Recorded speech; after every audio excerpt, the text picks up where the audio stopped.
Okay guys, pagkaon po kita sa atong mga alagang mga manok. Gwapo na kayo. Ato tagaan, gikapoy mo kita, gikagpista. Ako na po na ito para katag ng pagkaon nila.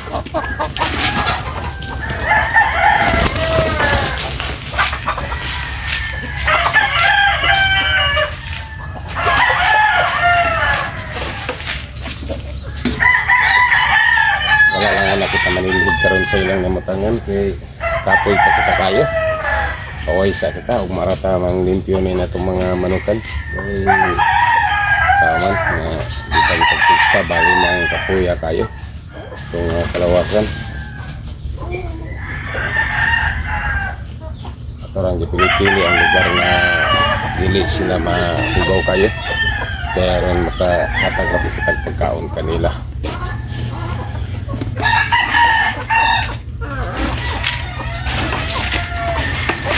Importante lang mga tagal din natin sila pagkaon permit sa matag-adlaw.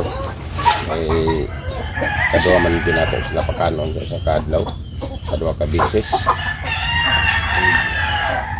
Wala na lang sa kitaga video pag harvest atong mga itlog kay wala gi kapoy pa kayo atong mga kalawasan karon. Ini magian tagpista ini guys na kapoy jud kayo.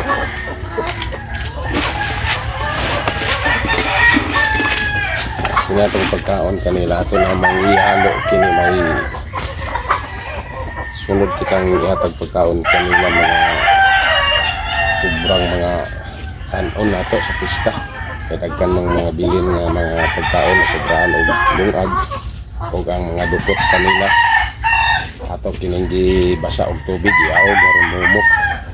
Ug ato po ihatag pagkaon na naman kanila aron makabag-abag po sa ato ang mga feeds. Dili kita madakan kayo.